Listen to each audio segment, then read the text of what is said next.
Okay, well, let's get started.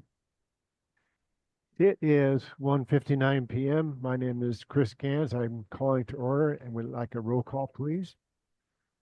Mr. Barrett?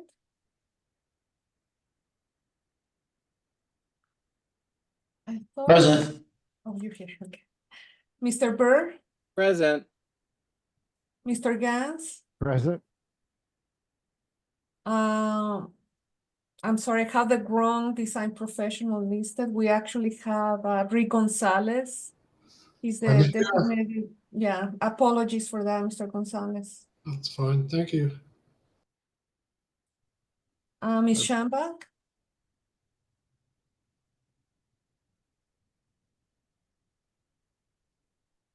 Oh, I saw her joining. Maybe not. Okay, Ms. Shambach is not present. Mr. Viner? Present. We have quorum, Mr. Chair. Okay, thank you, Maria. Item 2 is review and approval of 11/14/2024 draft legal action report, the LAR.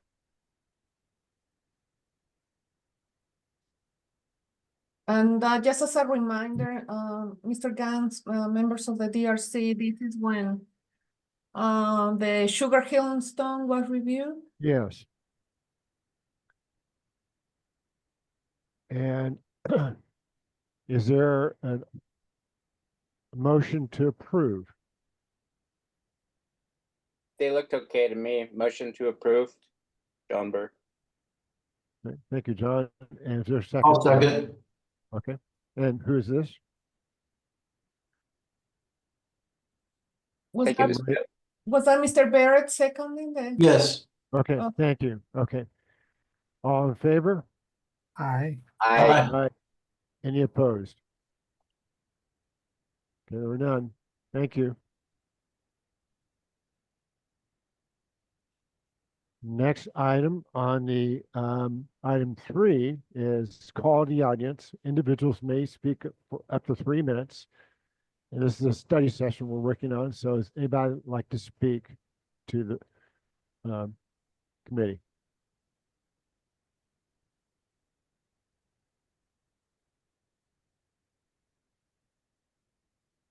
Yeah, how do we do this? Do we raise hands? Do we, If number of you've people come on on, you're on the screen now, you can just identify yourself and where you live, and you have 3 minutes to make comments. Okay. I guess I'll go first since I just unmuted myself and spoke up. 3 minutes. My name is Kylie Walzak. I'm the current president of the Menlo Park Neighborhood Association. Thanks for allowing us to have 3 minutes to speak to you all today.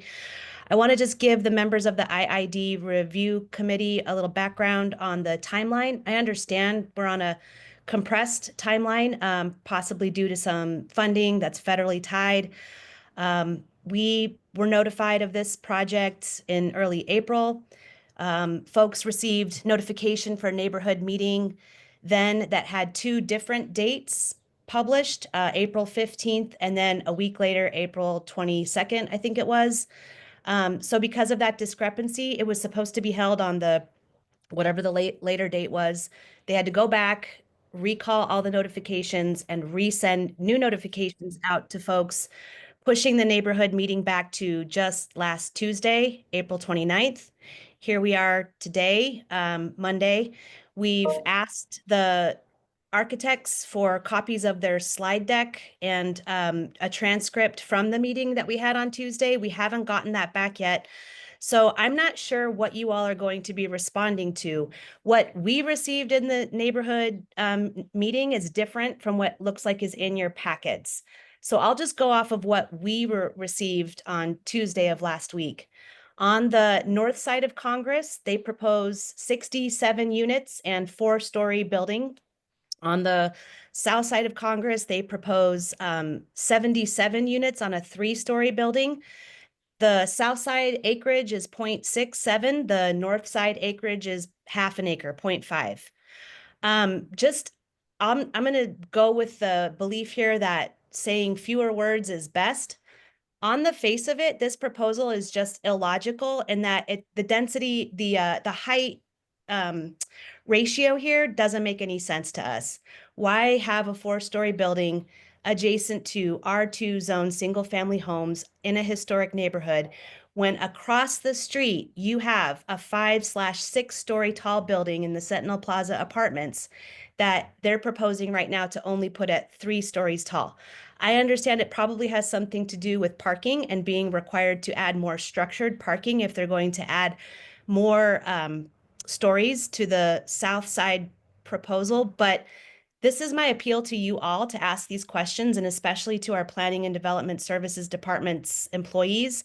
Why would we sacrifice our hundreds of millions of dollars in investment in the Mercado district for all of this transit, for all of this density, and then only require these developers to propose to you a 3-story building, not maximizing the height that they can get in the Mercado area and give some relief to the neighbors across the street? I think that's about 3 minutes. Thanks. I hope you ask a lot of questions in that general theme. Okay, thank you, Kylie. Anyone else want to speak? Yeah, my name is Jonathan Horst. I live on 7 Bonita, 2 doors down from the proposed Congress apartments. And I'll try not to repeat what all Kylie was saying. But yeah, the design documents in front of you that were attached to this meeting are dated April 22nd, which is before the community meeting.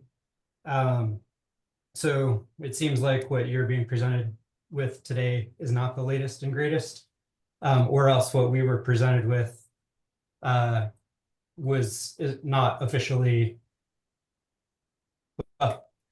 Yeah, there's a discrepancy there. And what you're presented with has a significantly reduced number of residents or occupancies compared to what we were presented. In terms of the Congress apartments, it doesn't fit with the historic residential Menlo Park feel. I mean, it's like Kylie said, immediately south of Congress, you've got a commercial district, the Mercado district. It would fit great on that side in terms of look and feel, being in the backyard, overlooking people's backyards. Yeah, just doesn't seem like it's in character with the historic Menlo Park neighborhood.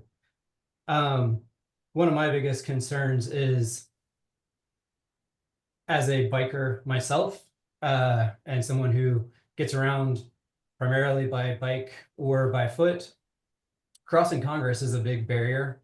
And I know people who have been hit in that intersection, and putting a big residential apartment building north of Congress with the expectation that they're going to be regularly accessing mass transit south of Congress on a incredibly busy road that gets backed up with people that are, as a biker, you hear them being frustrated with anybody who's not moving at the very fast pace of a car. It's just asking for trouble. And also, as you probably know, Bonita backs up pretty substantially every morning during people's commute to work, as well as every afternoon. So people getting into and out of the Bonita apartments, or sorry, the Congress apartments as proposed off of Bonita, immediately adjacent to that intersection, poses quite a bit of a logistic barrier to the smooth flow of traffic through that area. The other one piece that I wanted to say is in terms of the Linda apartments south of Congress, that makes a whole lot more sense to me. It's in a big built up commercial area. There's no safety concern crossing Congress to get to mass transit. Yeah, and the last thing that I wanted to add, I think it's the last thing that I wanted to add here, is just a question about whether or not these units would have provisions against short-term rentals. There are lots and lots of short-term rentals nearby, and if the infill incentive district goal is to provide additional housing, residential housing, it would seem like if any of these units become short-term rentals, it really doesn't do anything to address that question. So hopefully any apartment buildings that are built would have language in the leases that are encouraged or that require that it not be short-term rentals. And that's it for me. Thank you, Jonathan. Any other speakers? Hello. Hello? Okay, hang on.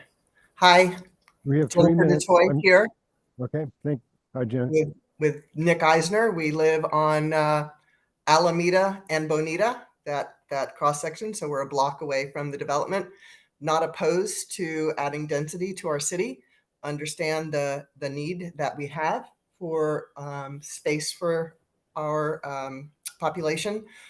I want to echo what you've already heard is to consider rising the height across the street where there are already tall buildings and lowering it by one level at least to make it a 3-story or even 2-story, but at least a 3-story on the north side of Congress.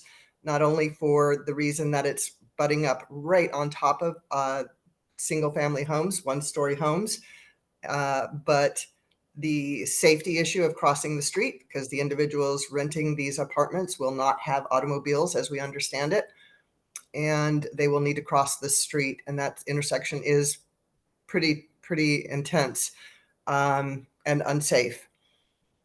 So yeah, just wanted to put our voice to state the same things that you've heard from our neighbors who've already spoken today. Thank you. Thank you, Jennifer. Any other speakers?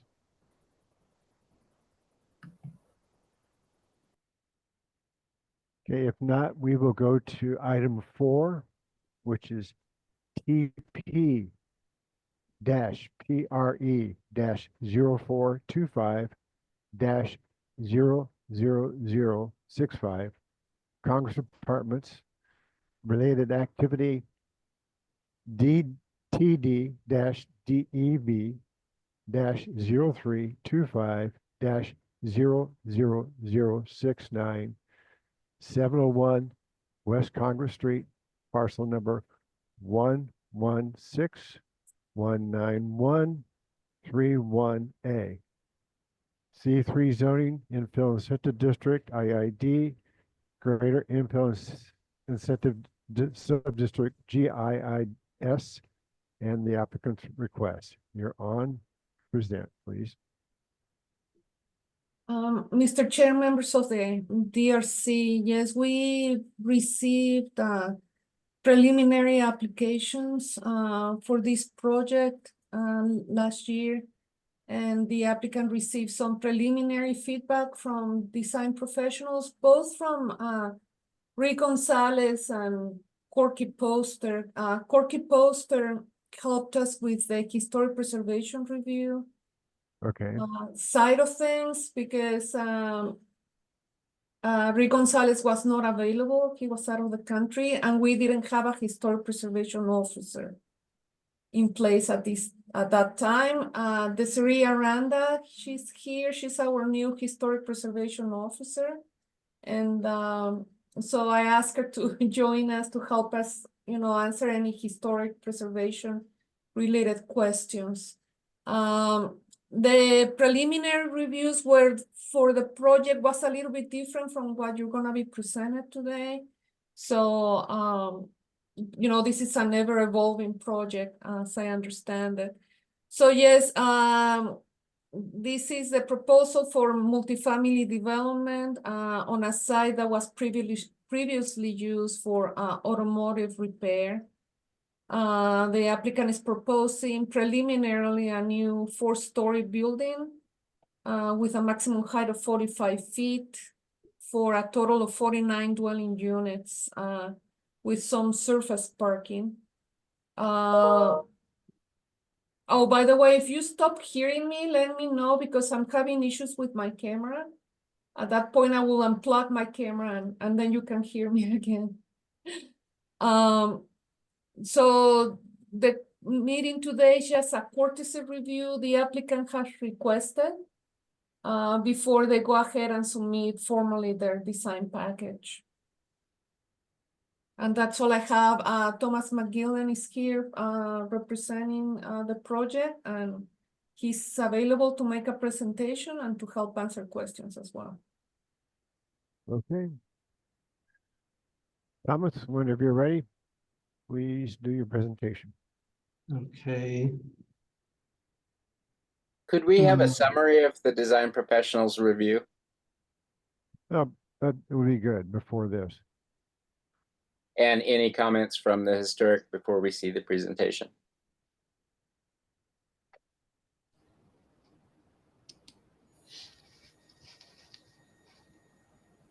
Eric. Okay, good morning or good afternoon, sorry. Yeah, so I did 2 reviews, the second review in October. A lot of the comments were responded to. Still, there are some concerns relative to the windows at the second floor. They need to be treated to reduce views into the adjacent affected residential property building areas and yards. And any balconies should be oriented away from the affected residential property, or use a screening device to reduce the views to the rear or side yards of the affected properties.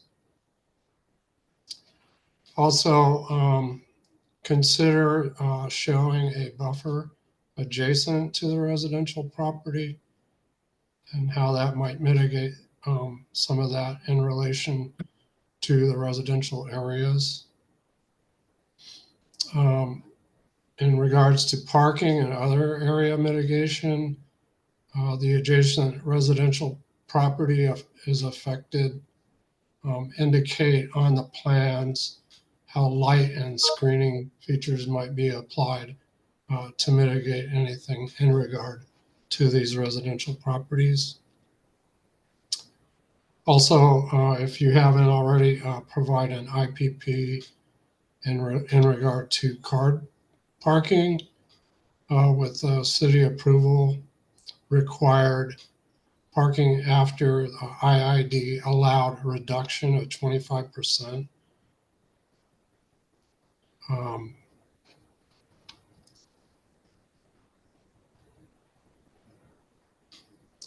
Parking can be provided by several options on-site and off-site that are specified in the code. In regard to off-street loading zone standards, verify if DOT permits no traffic issue is created with no loading zone if you choose to not have a loading zone. In regard to solid waste collection, show the location and provide an approval letter from EDS, Environmental Services Department. Also, in regard to landscape and screening, provide an NPPP or an exemption letter in regards to native preservation, plant preservation. Provide landscaping plans or the relevant waiver to not have to do it. In regard to new construction, architectural details and elements need to be defined on the first 2 floors,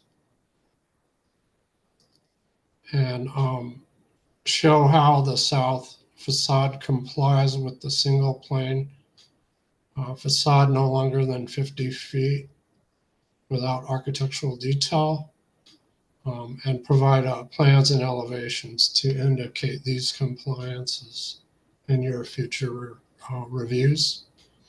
Also, in regard to shading, provide a shade study or landscape plans to demonstrate compliance with shade.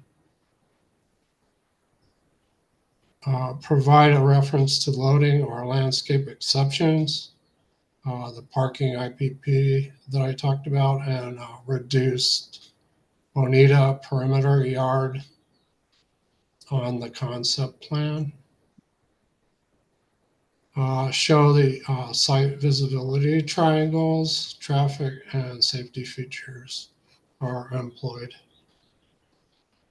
And also provide off-street loading or a waiver for loading. That's pretty much my initial review of it. And that's strictly for 701 West Congress, correct? Yes, thank you. Thank you. Any questions for Rick?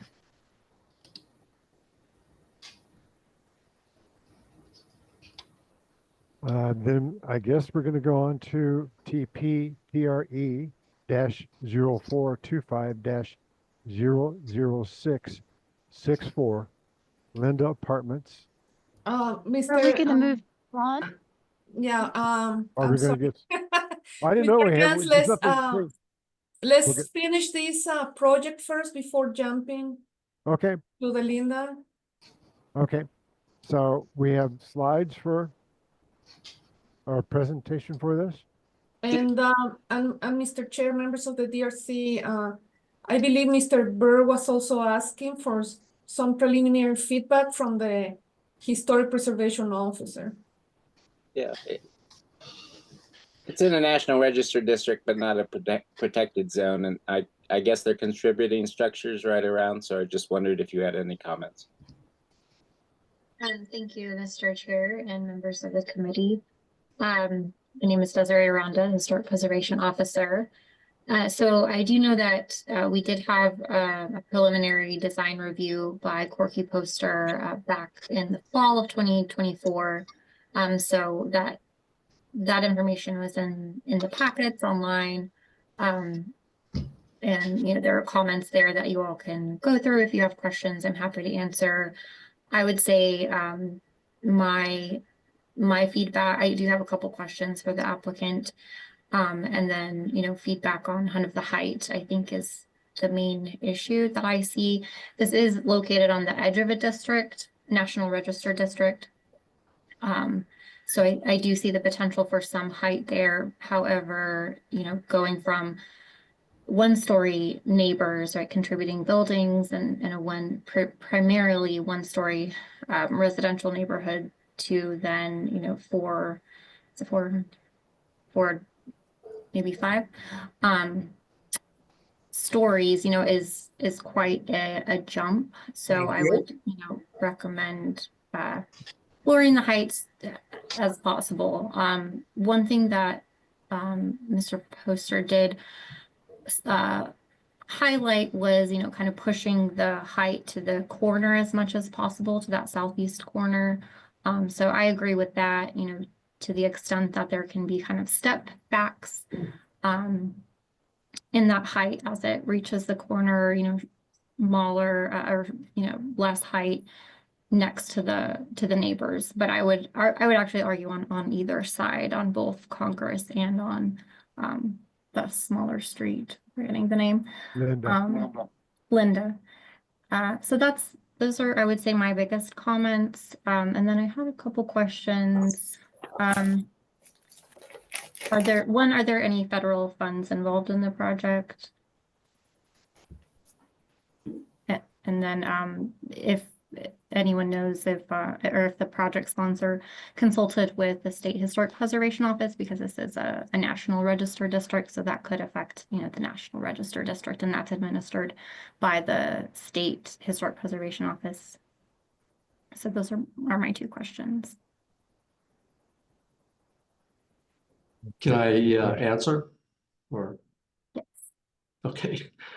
So first question, I don't believe there are any federal funds involved in the project. And the second is no, we have not consulted with the State Historic Preservation District. I believe it was included in the request we had for a courtesy review with you, Desiree, that the owner of the historic house had submitted a waiver letter. So I don't know the ins and outs of how that impacts it, but that was a part of it. And then I can respond to some of the questions about the height.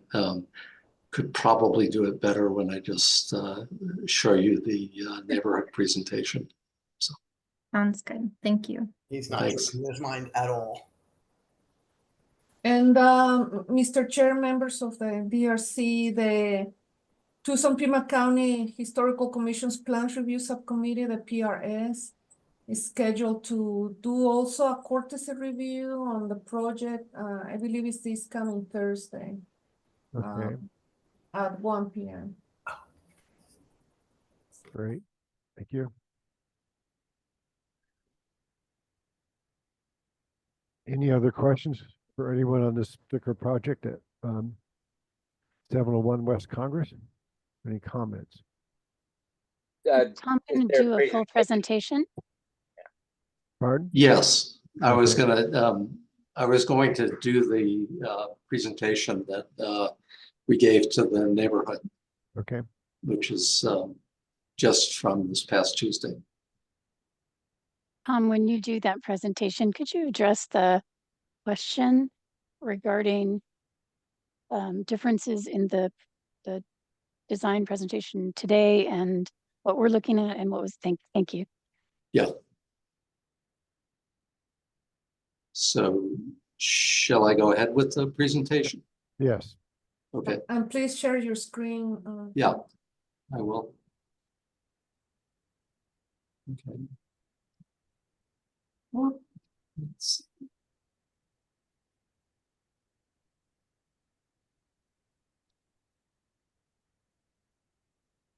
So can everyone see this?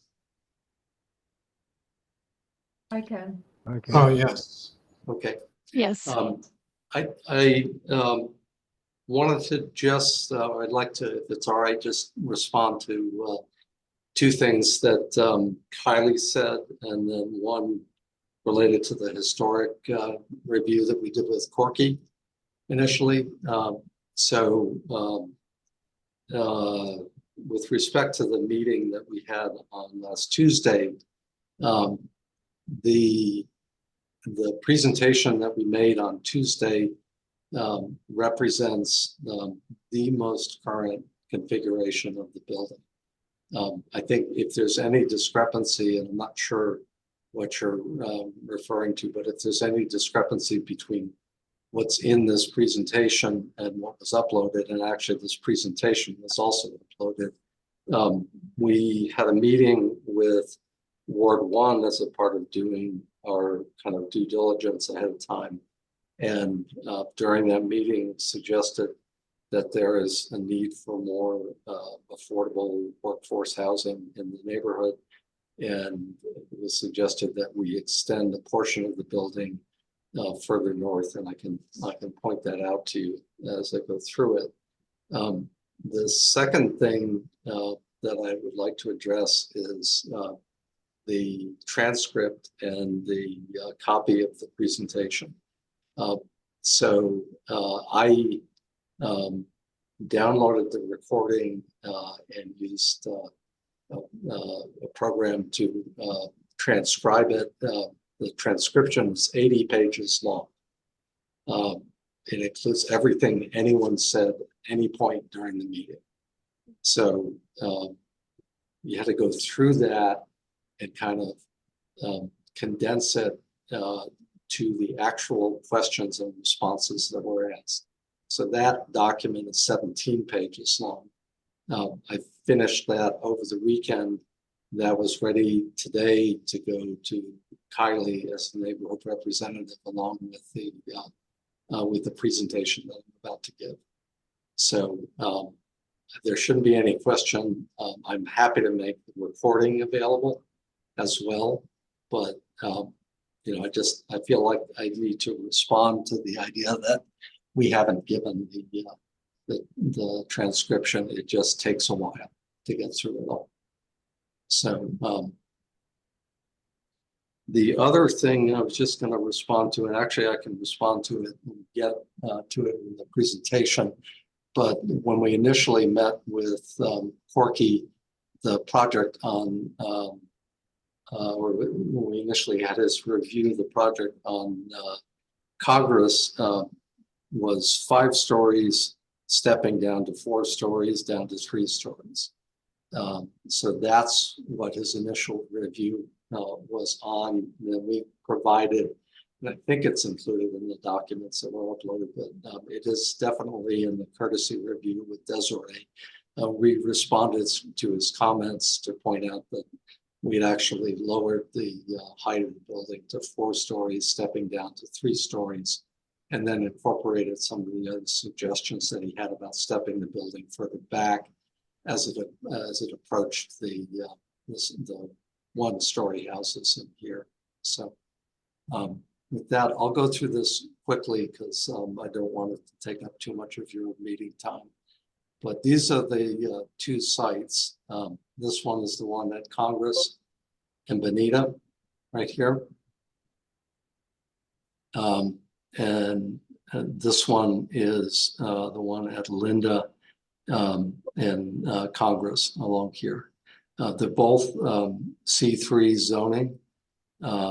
And, you know, if it's useful later in the project, I can show what the as of right zoning allows on each site, because it's significantly higher than what's being proposed for the 2 sites. I'll just go to the next slide if I can here. I'll get it to pick up.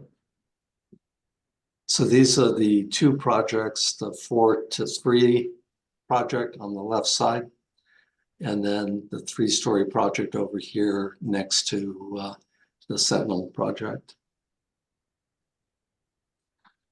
This is the overall location map in here and in here. And then this is a preview of a map talking about pedestrian connectivity in the neighborhood. One of the things that I should also point out about this site is that fire department access was really only possible in one direction, kind of behind the L here. And in our initial pre-app meeting with the fire department, that's basically what they required. So flipping the L this way, it was just completely not feasible. There would not be a project then. So these are just some more photographs of the site. I won't go through all the detail, just looking at the street edge and what's adjacent on both sides.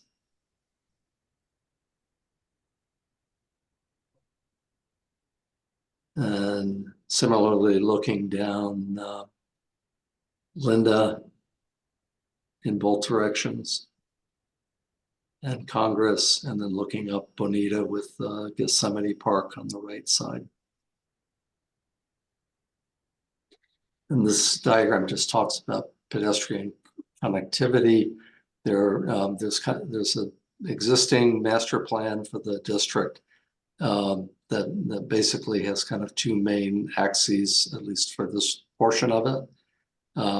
These buildings kind of build on that and reinforce the shaded walkways that lead down to the river park on both sides.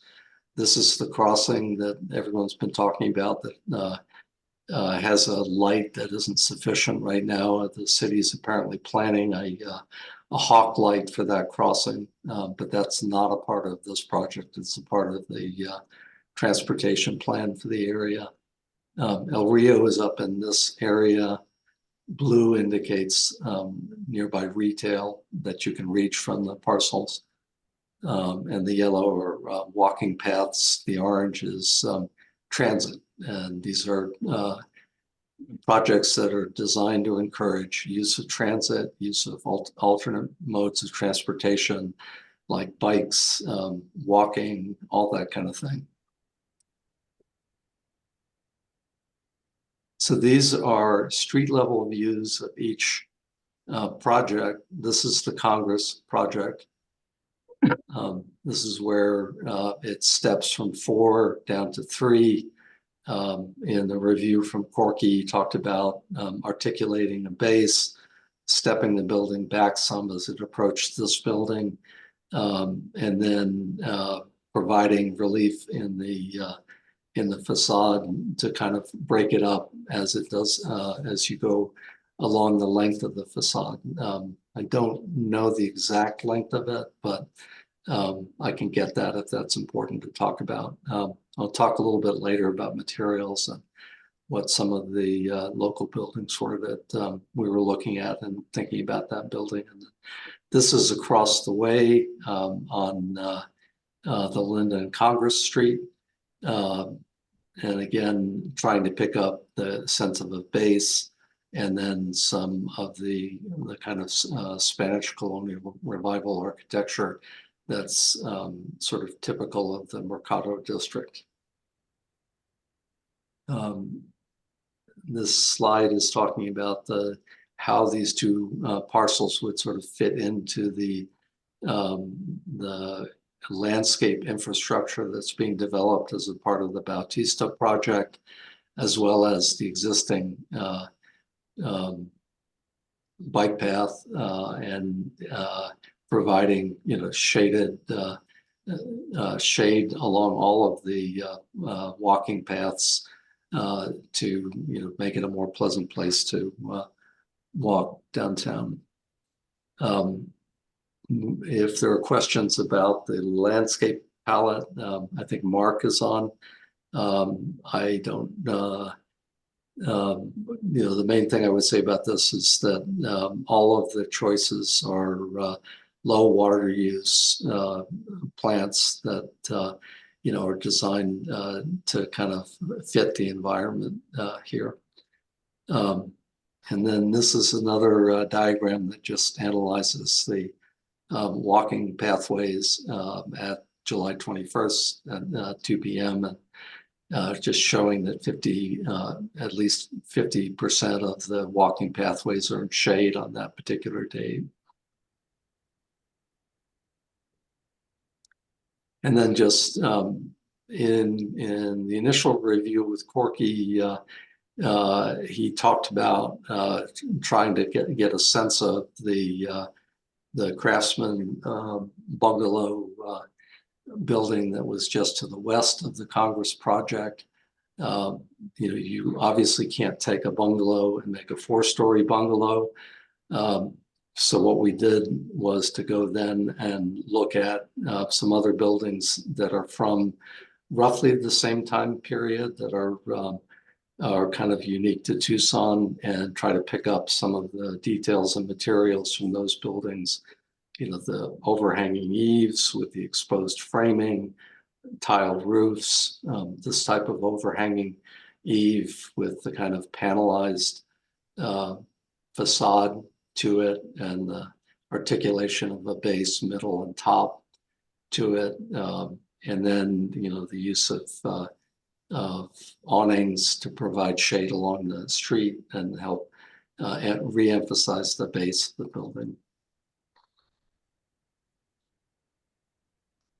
And these are some photographs of buildings in the neighborhood that sometimes to a greater or lesser extent pick up some of those details. And then there are some buildings that are totally different, like the Caterpillar building.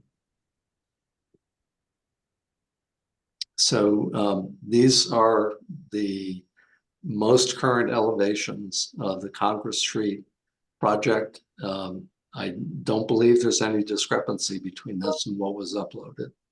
The total number of units is, I believe, 67 on this side. It's either 67 or 69.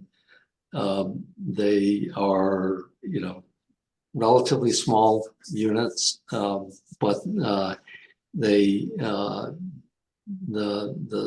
height of the building has been brought down, and Corky's suggestion, some of the details that I showed previously have been picked up in this building, the kind of overhanging eave here that will have the carved beam ends, and here the panelized facade that will give shadow lines as you go through, sense of a base with suspended canopies, and here the overhanging tile roofs with exposed framing in there on the 3-story portion of the building. This is the part that when we met with Ward 1, we had parking here initially, and the response was there's a greater need for more affordable workforce housing so that people who grew up in the neighborhood can continue to live in the neighborhood, that teachers and other folks like that can actually afford to live in this neighborhood. So at that suggestion, we added some additional units back there, and I believe it was in place of 4 parking spaces. So, and these are the same elevations from Linda. Linda has 77 units. It's 3 stories to essentially to keep the scale of the building at a more human scale. I understand and I recognize the comments that you can go much higher on this. I have a comparison that will show you a project that went quite a bit higher, 85 feet up, and the entire base of it is a parking garage. So there are trade-offs. If you want all the density to be on the south side of the street, you have to provide more parking, and that typically takes the adds the requirement of having a parking structure underneath the building. And the particular example that was proposed for this site had between 2 and 3 stories of parking and nothing else along the street. So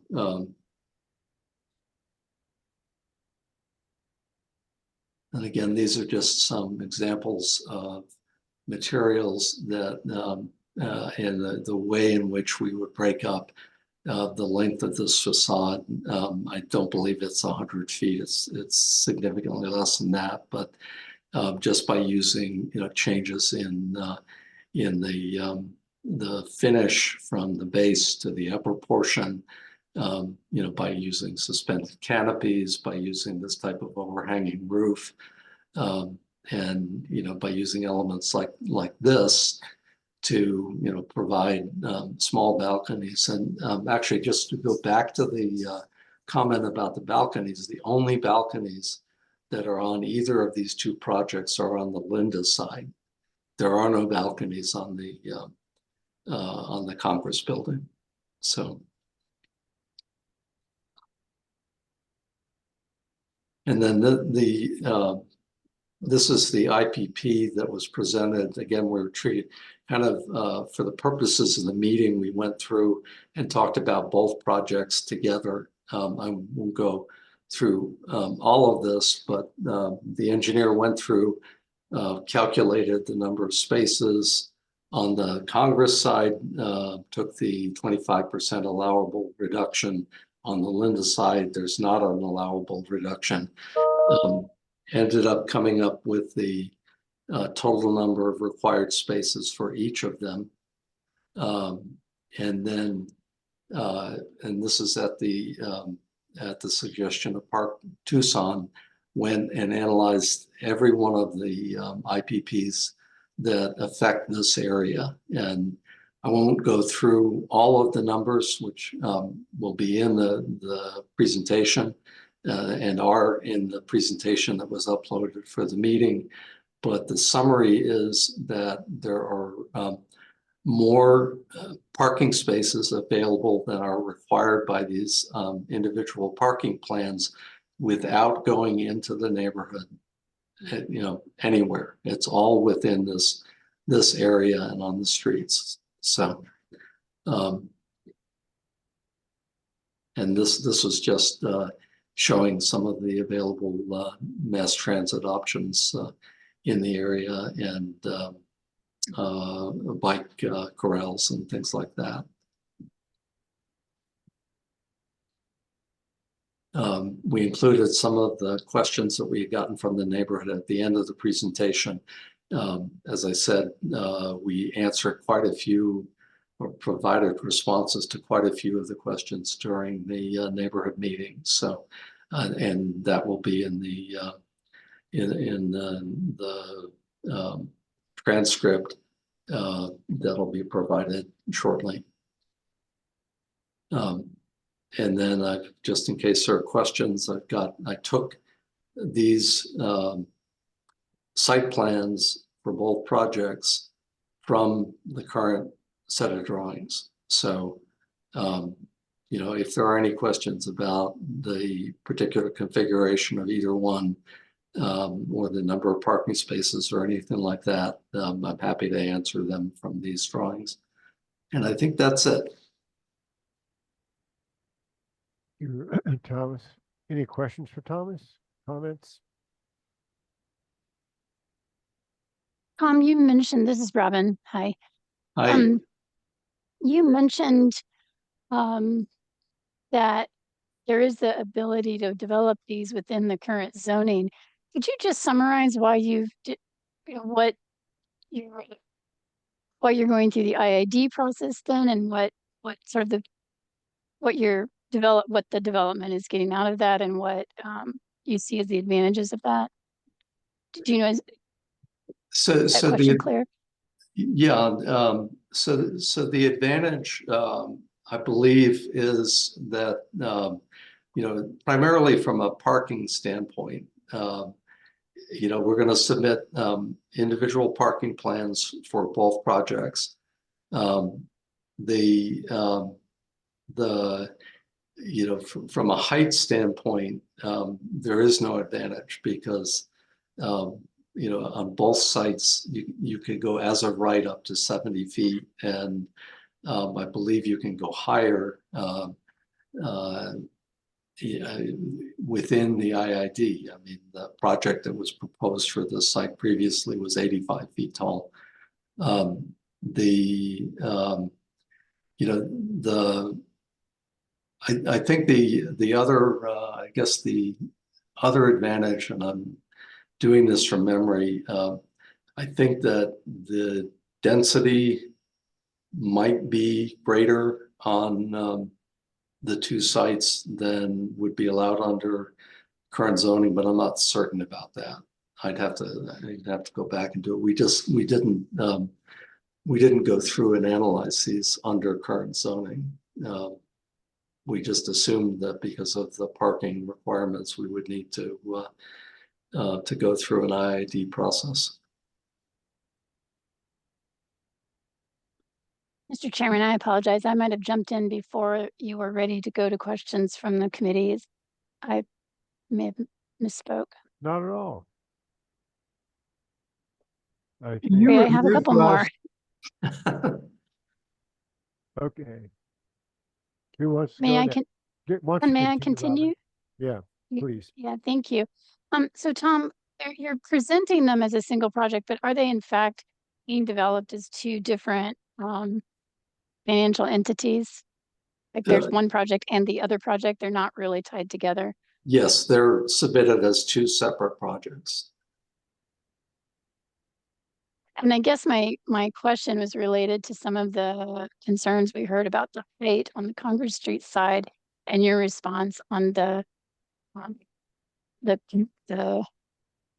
balance might be that you would have to deal with parking in a different way on the Linda project.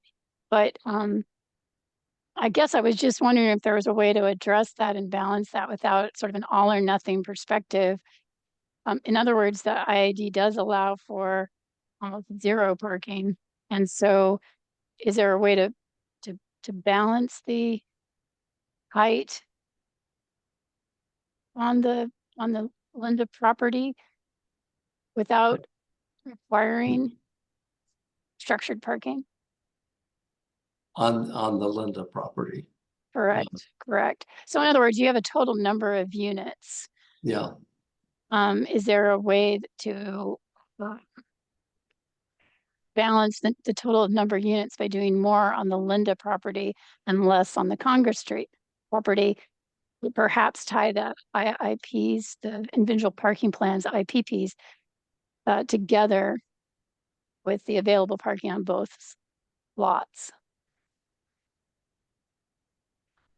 I mean, it's sort of a hypothetical question, and I think so there's always another possible option, obviously, because there was a 7-story building that was 85 feet tall on the Linda property. One of the biggest, well, 2 biggest constraints on the Congress property are fire department access, and then the property is literally ringed by high tension lines on 3 sides. So we're set back 20 feet from each of the high tension lines all the way through in here. And, if you took this portion and put it on this side, it doesn't work because the fire department can't get access to the inside. So we did have it in our initial pre-app meeting with the fire department in the other direction like that. But right, I guess what I was asking is, again, maybe this is a theoretical analysis, but taking this footprint, and I'm not suggesting the footprint needs to be adjusted, but if you did reduce the height of this development and add that height to the adjacent development, what do you see as the challenges to that? If you were, yeah, thank you.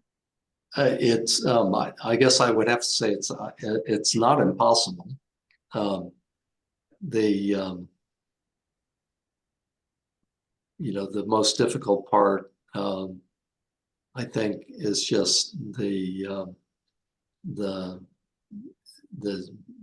need to reconfigure both buildings and redo the kind of construction documents and everything for both buildings. Noted. Yeah. Are the plan units similar? The unit plans? Yes, yeah, the unit plans are similar, yes.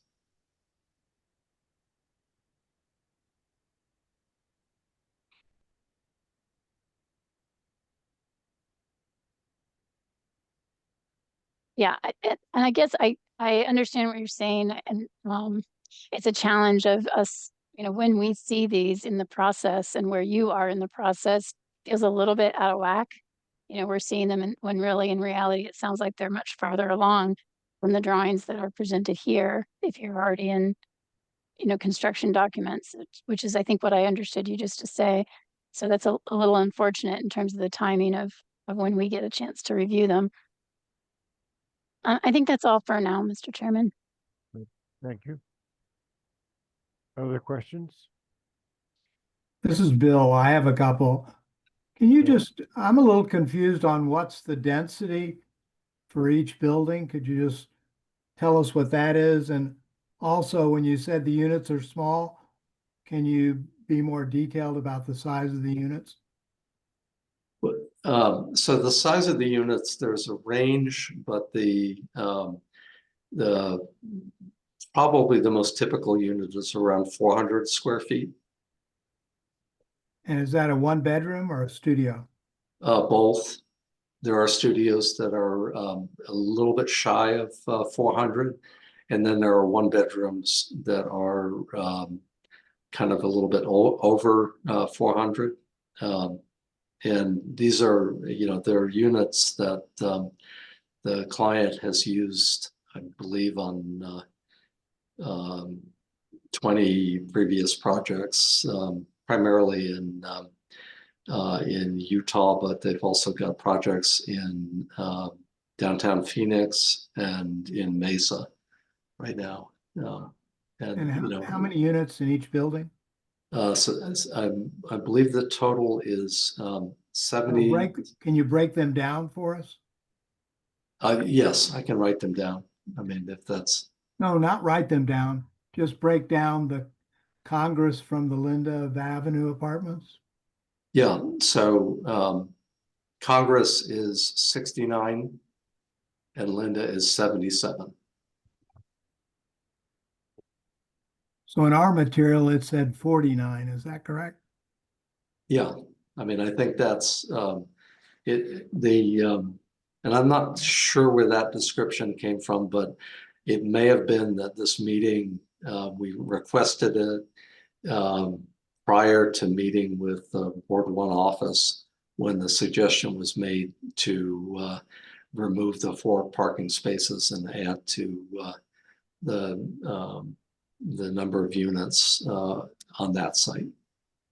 So, My last question is architecturally, you know, what Corky said, lowering the height to 3 stories, could you bring it down to 2 stories on any of the adjoining residences where there's adjoining residence and put more density on Congress?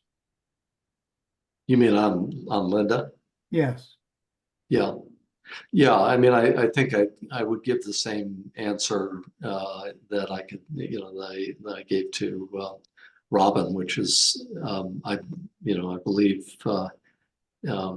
pretty much anything is possible. You know, and I take the point that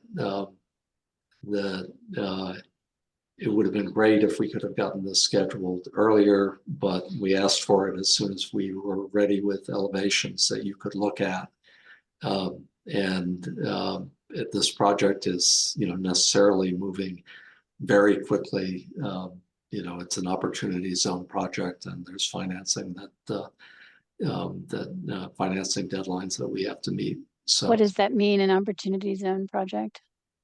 well, the sites are located in opportunity zones, and there's financing that there are financing deadlines that are important for us to meet. We need to get the project. Yeah, I didn't mean to interrupt, Bill. Sorry.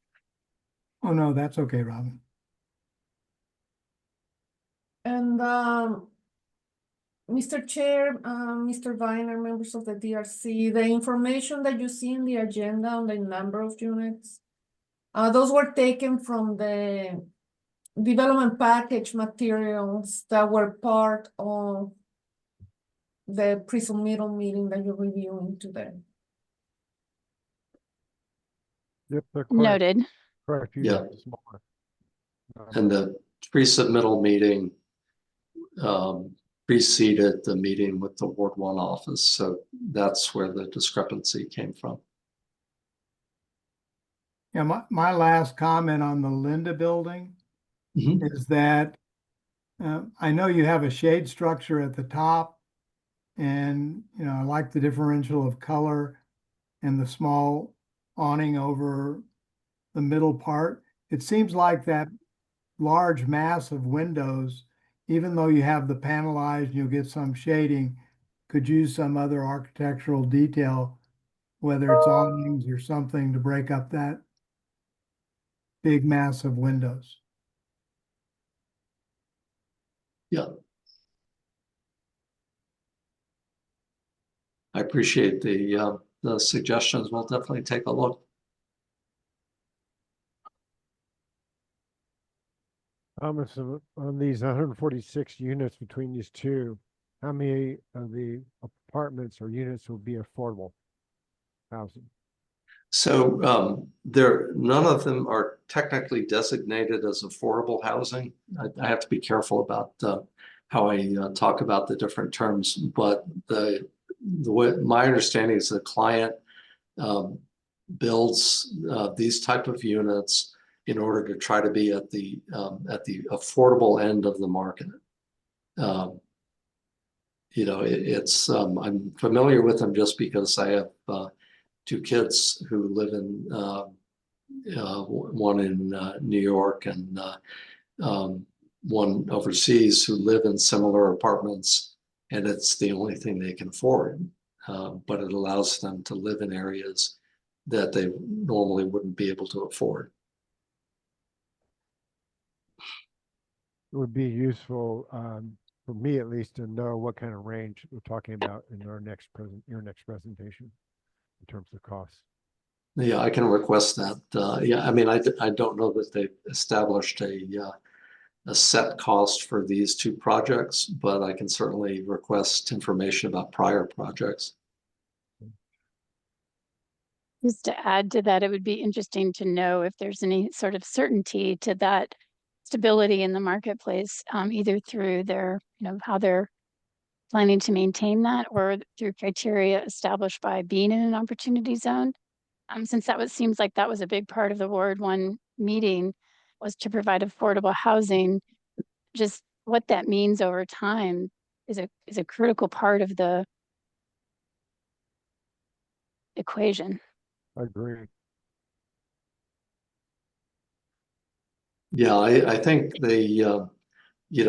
part of the thing is that the way the apartments are set up, and the size of the apartments and the target market, they're almost by definition going to stay at the more affordable end of the market. Obviously, they can't control the overall market. If the overall market gets extremely expensive, it's just economics at that point. But that's why I'm trying to be clear and say that these are not, there's not a funding source or something that requires these apartments to be rented at a certain rate. So these are just the lower end because of their size of market rate housing. That's all. Yes, and that's the segment of the market that my client has had success with. And again, like I said, they've done 20 similar projects that they've been successful with. So.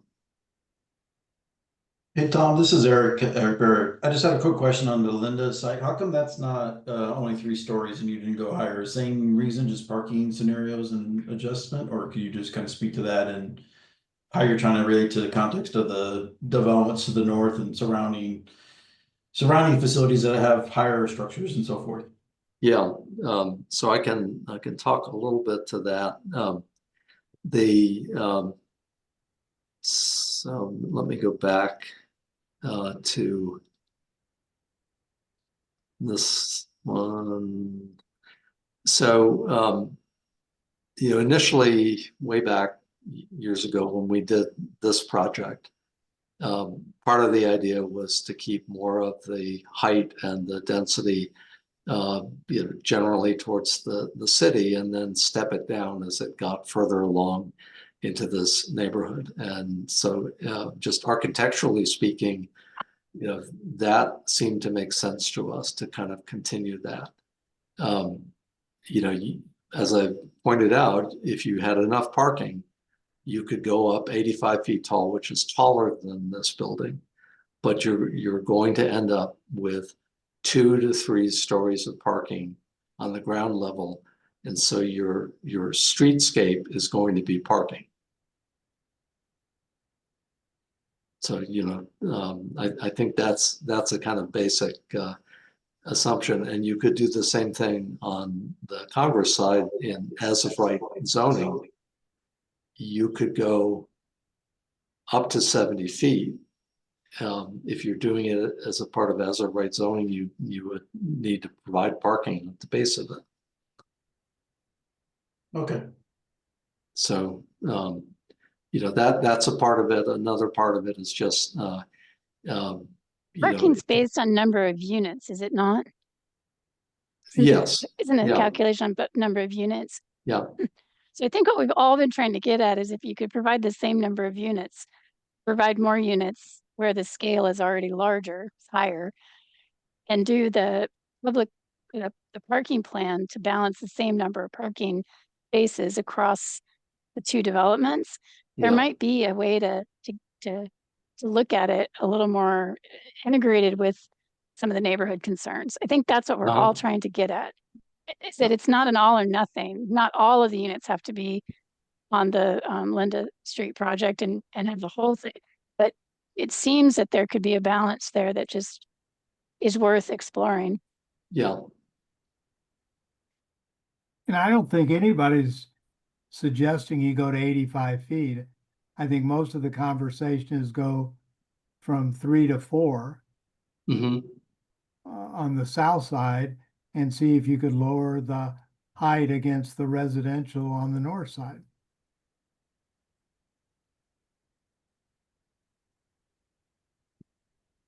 But I would like to see work on that north side of Congress and see what you could do. I know you've done some already, and see if there's anything else you could do facing the residential neighborhood to the north of you.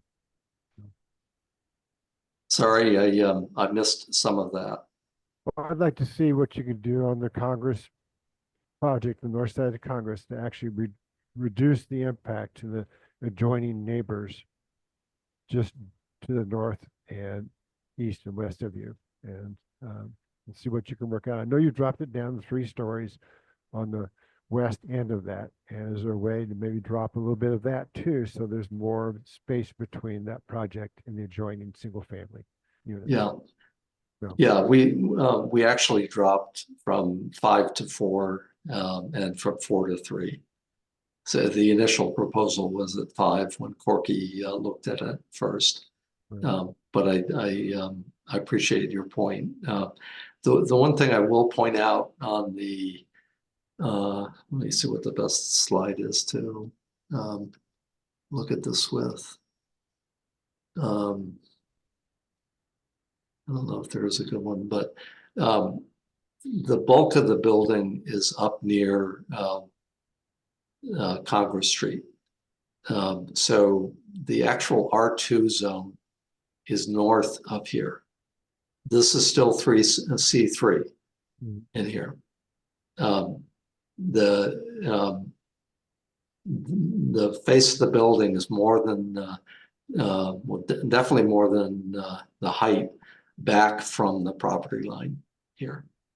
So I mean that's part of the the initial configuration of the building, and it was something that Corky commented on, and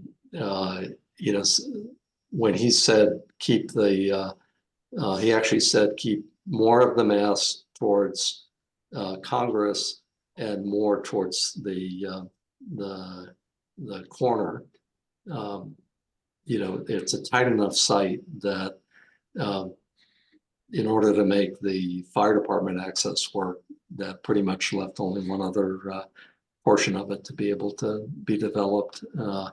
And then, we didn't initially, I don't know if it's in the package, but go back down to the site plan. Initially, this stopped right about there, I think. Mhm.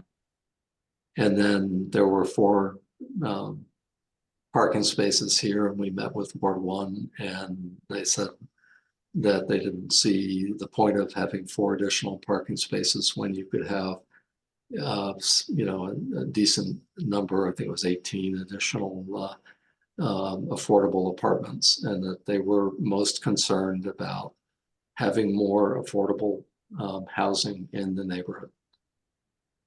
They were less concerned about housing cars, more concerned about housing people. So that's in part how that massing came about.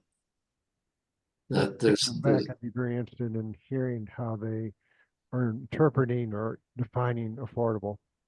So I think that will make a difference to hear what they're actually talking about, thinking about, because we don't know. Affordable is just a word right now. So, Chairman Gans, this is Bill Viner. hey, Bill. Unfortunately, I'm going to have to sign off for another obligation. So I just want to let you know that. Okay, thank you, Bill. I've got a couple questions. Okay, John. It is helpful to see this up on the screen. This presentation is much more updated than any of the stuff that was provided to us in advance. I wish I'd had more time because I'd like to actually go through all the different pages. I think what we're all, another kind of hidden elephant in the room is there's an historic bungalow right next door and kind of surrounding all of this. And they, like many of the historic districts in downtown, were zoned in the 1960s when city founders or fathers at the time envisioned downtown spreading in every particular direction. So the actual use, as opposed to the zoning, is somewhat different. So you have someone living in the house just to the west of this building who has a little bungalow property that's on the National Register, but with no city protections. I'm more concerned with the practicalities. Obviously, those buildings will probably go for commercial building due to economics in the future. But do the windows open? Can people on the west side and on the north side where it faces the neighborhood? What is, I see little dots that represent some sort of landscaping that appears to be some sort of buffer, but I can't visualize it currently. And I saw a slide that showed a Palo Blanco tree, which freezes at 22 degrees. We now get down to about 15. So I'm trying to see if the buffering devices for the district on the north property are fit for purpose for it to be the best of both worlds fitting in there. And then I concur with some of the other members about potentially adding a story on the southern property as part of the overall way to mitigate some of the impacts, since they're conceptually conceived as a joint package, even though they are separate parcels and separate projects, technically. Yeah, I mean, they're presented together because it just sort of made sense because it's one neighborhood, and to give the neighborhood a chance to comment on both of them together. So you know, but I understand your point. You know, there has been an effort. We had Corky take a look at it. I know my clients have talked to the owner of the historic bungalow. You know, we requested another courtesy review, but we've tried to implement some of the significant things that Corky had suggested. So we took an entire story off the main portion of the building. Are they all fixed windows on that side? No, I mean, you have to have a portion of it operable. It's a slider. If I go up to this, so let's say basically that half of the window is operable. So, or basically all of the designs, because they're all that tripartite window design. yes. Okay, except for the balconies, which are only on the south property. What is That's the correct, landscaping yeah. and screening on the first floor to mitigate it for the people that are using that yard? Yes, I mean, there will be. This was an earlier perspective that was done of it on the image on the right. So but that's a good point. Well, there are windows that are 5 to 7 feet away from their property line, looking directly into their yard. So that should be explored in your development package a little bit more clearly. Oh, yeah, I see. So you were talking about on Congress, yeah. Yeah, so I think the intent was to visually screen this, and then in the area that we had provide landscaping. So right now there's just I believe a chain link fence that goes the length of the property line.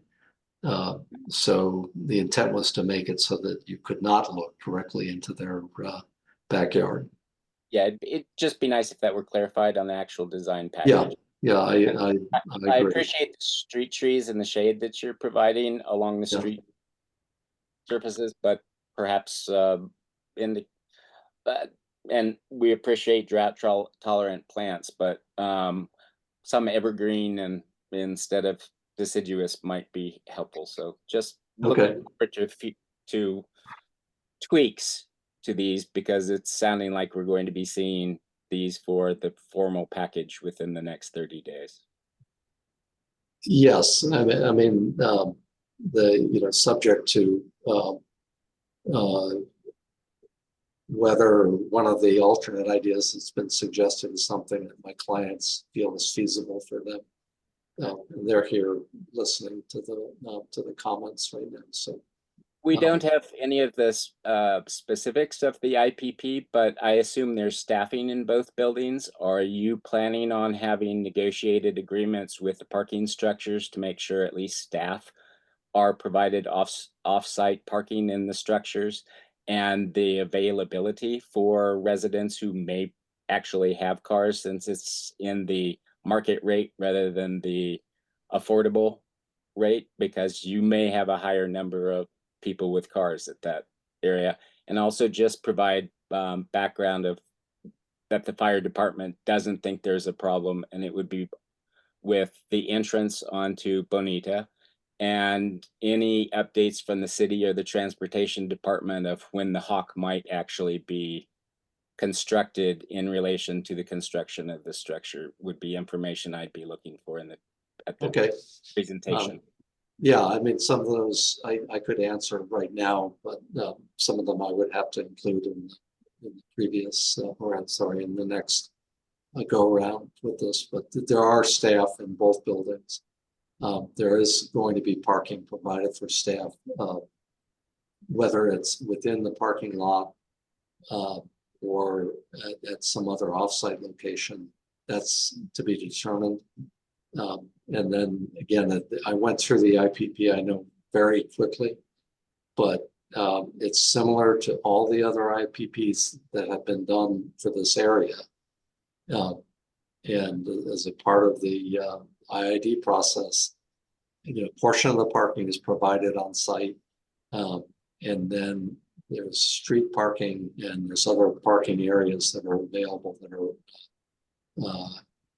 sufficient for all the IPPs in the area. Yeah. We have had the design in its prior configuration before the Ward 1 edition reviewed by the fire department. And that's how we ended up with the footprint configuration for it. That was part of an earlier pre-app. The other questions, I'm hoping that one of my folks who's on the meeting wrote down because I didn't get to all of them. I apologize.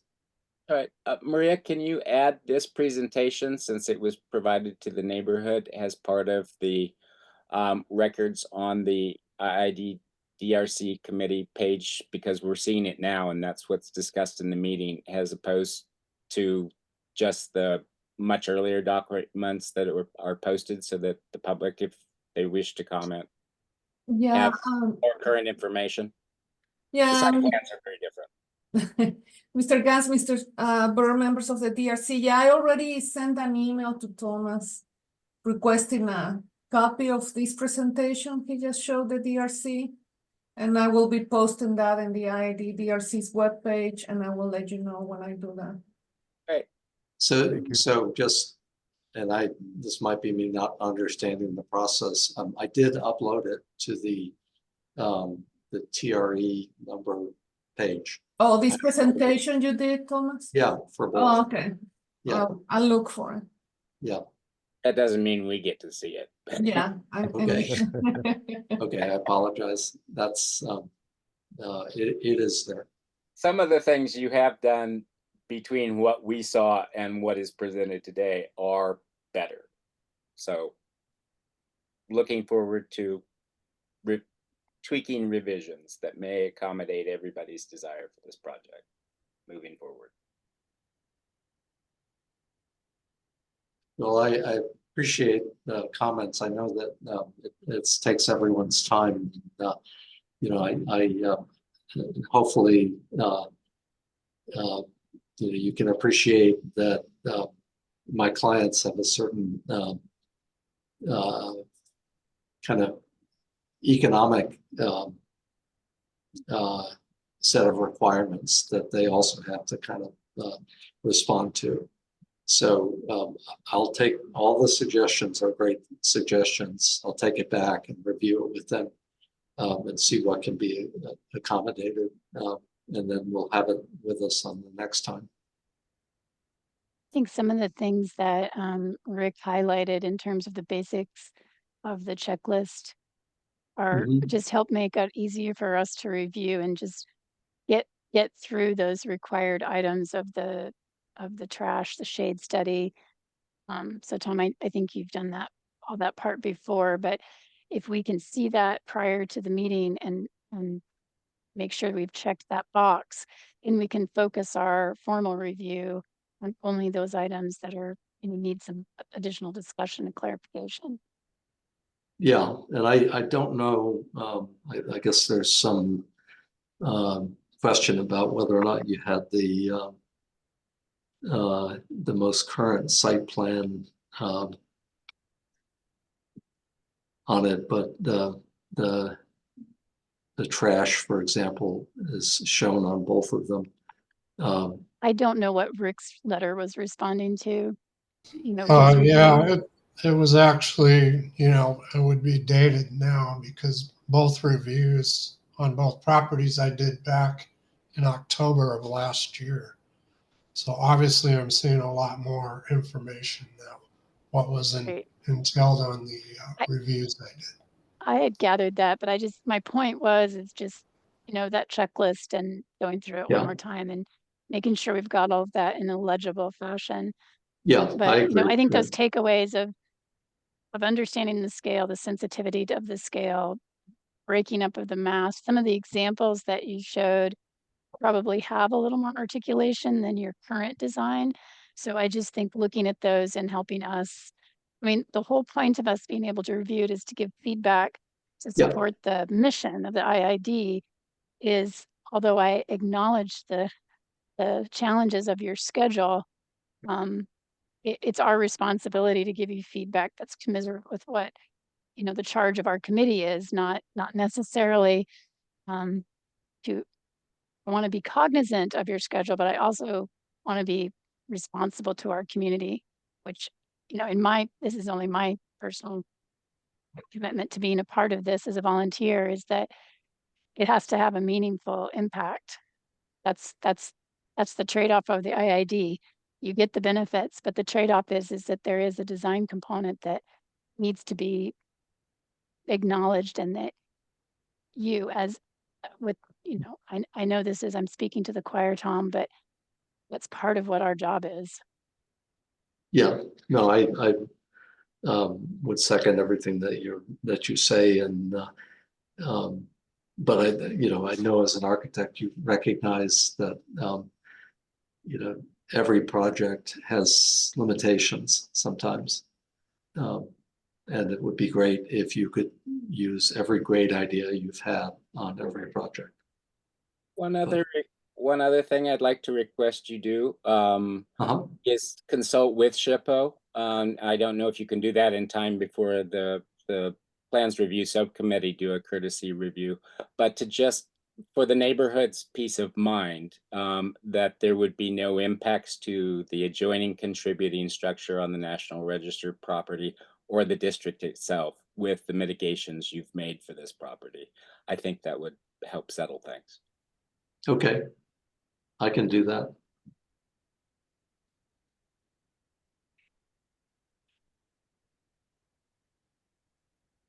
Any other feedback or questions for Thomas? My only question is the timing of the formal review. This was the courtesy review. I'm assuming there's a follow-up action item coming. Yes, from our side there will be. Do you have any sense of an ETA on that?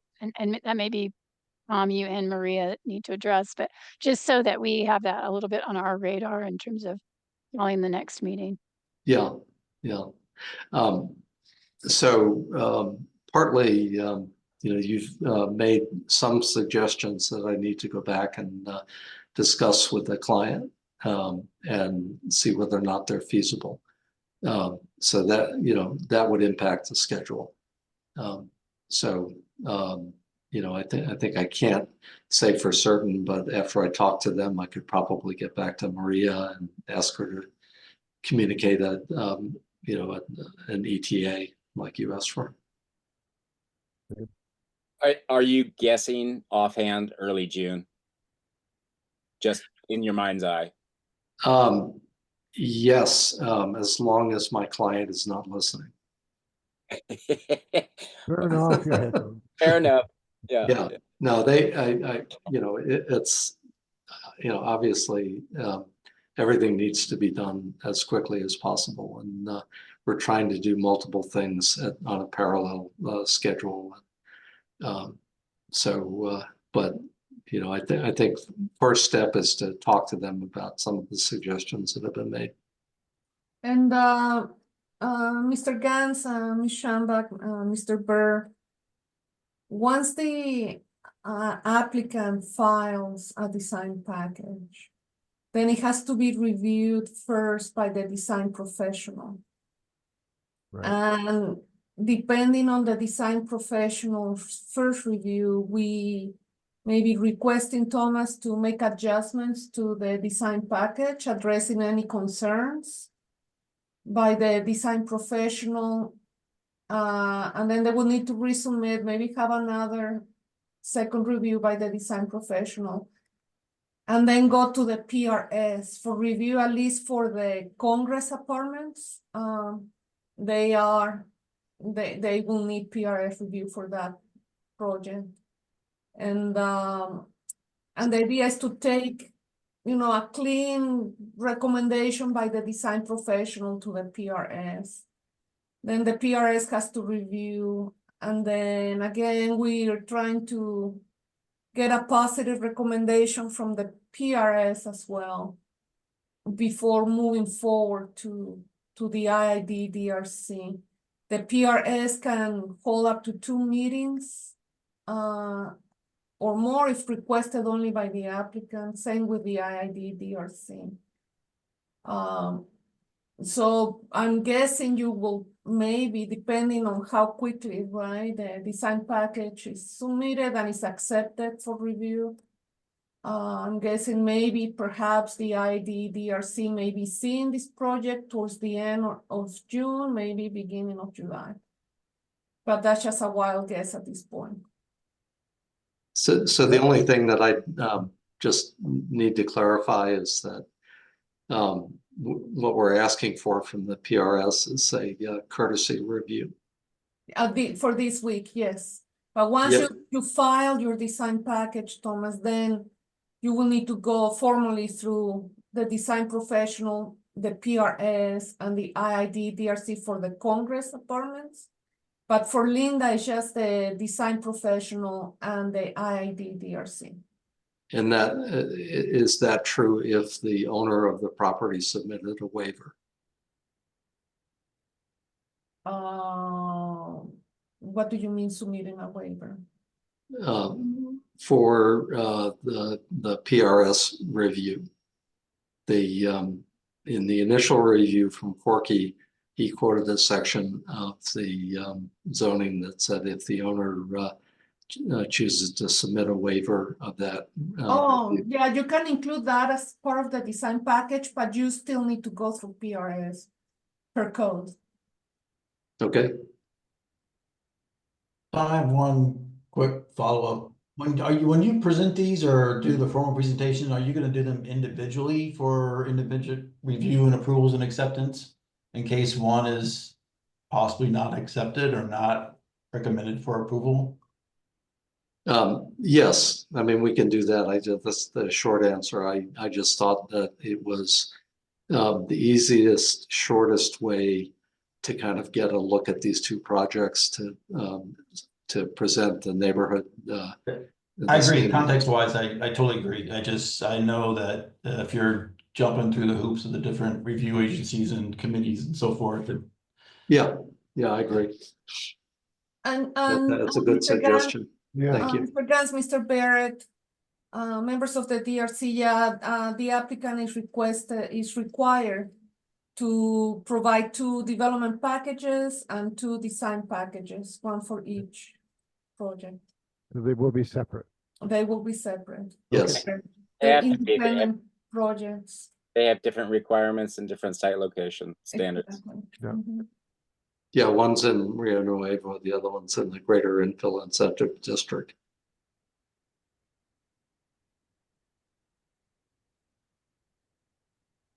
Thank you for coming, and I appreciate that you Yeah. did a courtesy. Yeah, no, I appreciate the input. Sorry it's coming so late in your design iterations. You know, everything goes fast these days. Yeah. Yeah, and I appreciate all the comments. If there are no other questions for Thomas, let's move on to future agenda items. Any questions for Thomas? Okay. Maria, future agenda items? Yeah, well, the future item would be these 2 projects, but also the proposed revisions to the bylaws. Mr. Burr, I believe I was waiting for a file from you with your proposed changes, so we can schedule that meeting. Yeah, I sent those, but because of the 90-day rule, I'm sure they're quite gone, so I'll have to dig them back out from 2 years ago. But most of them were part of the presentation package when we reviewed this stuff a couple years ago, but I'll try to get you what you need. Okay, Okay. thank you. And then I will And go ahead and schedule a separate meeting just to discuss the bylaws. Sounds good. yeah, it's been a little dicey in your department Yes. over the last 6 months, so no blame. Yeah, thank you. Any other business, Maria? Mm-hmm. Do you Yeah, have anything else to talk about? no, just if I may, Mr. Chair, just congratulate Ms. Schambach for the recognition she received from the U of A as a Thank you. alumni of the year for Right on, Robin. 2024. Congratulations. Thank you, Maria. Yes. Yeah, it was an honor. It was a real honor. Yeah, CAPLA recognized Ms. Schambach's career, her professionalism, her achievements, her public service, a bunch of different things that I cannot even remember right now that she's involved with. So yeah, I would like to congratulate you. Thank you so much, Maria. That's very kind of you. Thank you. And that's all I have, Mr. Chair. Okay, well then, we're in adjournment. Thank you, everybody. Appreciate the you. work. Thank you. Bye. Thank you, Thank you, Chris. appreciate it. Bye-bye. Thank you. Take care, all.